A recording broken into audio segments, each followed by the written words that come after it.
কোরআনের পরশে যারা এসেছে, যত অজ্ঞ মানুষ এসেছে, তারা ফুলে সোনায় সোহাগা হয়ে গেছে। আলহামদুলিল্লাহ। রাসূল পাক ইন্তেকাল করলেন, আবু বকর দুনিয়া থেকে বিদায় হয়ে গেলেন। এখন পালা হযরত ওমরের। মিলায় নেন বুদ্ধিমান কোরআন পা বুদ্ধিমান, কোরআন না পা বুদ্ধিমানের ভিতরে ব্যবধান। আমার আবু বকরকে এক নজর দেখে ঘরের ভিতরে যাইয়া চোখের পানি ঝরতেছে, চোখের পানি ঝরতেছে, চোখের পানি ঝরতেছে। সবাই খোঁজে ওমর কই। আবু বকরের পরে ওমরকে আমরা সিংহাসনে বসাবো, প্রধানমন্ত্রী করব।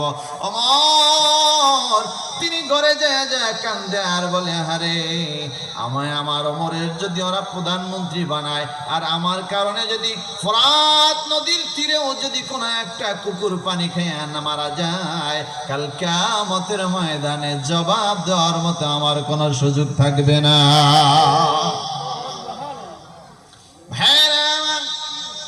জীবনটা যদি কোরআন দিয়ে সাজাইলে কত সুন্দর হয় বোঝার চেষ্টা করেন।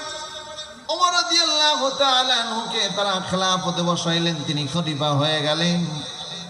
একদিন রাত্রে বেলা ওমর রাদিয়াল্লাহু তাআলা আনহু টুকটুক টুকটুক করতে করতে হাঁটতে হাঁটতে তিনি চলে গেলেন মিশরের সীমানাবর্তী এলাকায়। তিনি চলে গেলেন, যে দেখে এক মহিলা ঘরের ভিতরে দুইটা বাচ্চা খাবারের জন্য কান্নাকাটি করতেছে।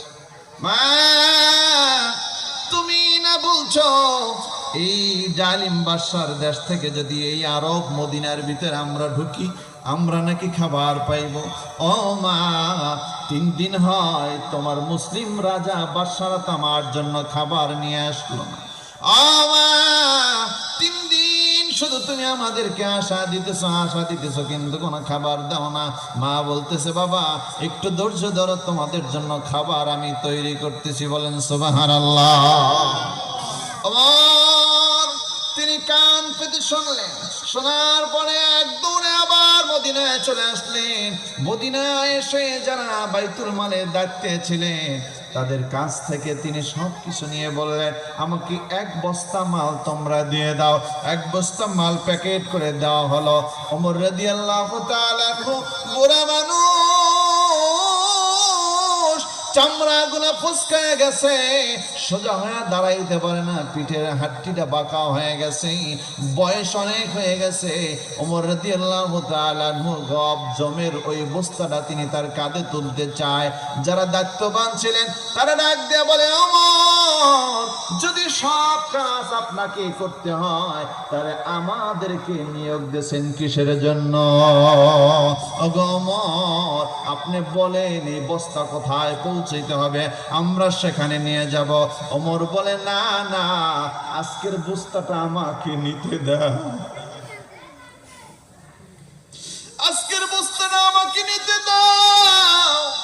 আমি তোমাদেরকে একটা শর্তে আমার এই বস্তাটা তোমাদের কাঁধে দিতে পারি। বলো বলো, তোমরা কি কাল কিয়ামতের ময়দানে আমার গুনার বস্তাটা নিবেনি? যে ওমর আল্লাহ রাসূলকে হত্যা করার জন্য রওনা দিয়েছে, শুধুমাত্র এই কোরআনের ছোঁয়া পাওয়ার কারণে ওমর কত পরিবর্তন হয়ে গেছে। কথা বলেন ঠিক কিনা? ভাইরা আমার, ওমর রাদিয়াল্লাহু তাআলা নিজে কাঁধে বস্তা নিয়ে চলে গেলেন। যা ডাক দিছে ওই কাফেলার ভিতরে, ওই পর্দার ভিতরে, পর্দার এপাশে দাঁড়ায় ডাক দিছে, মা ঘরে আসেন নিয়মা। মহিলা ঘরের ভিতর থেকে ডাক দিয়া বলে, কে আমারে মা ডাকো? আমি তো মা হওয়ার কোনো যোগ্যতা রাখি না। আমি 3 দিন হয় আমার সন্তানদের মুখে কোনো খাবার দিতে পারি না। আমাকে মা ডাইকা আর আমাকে ব্যর্থ করো না।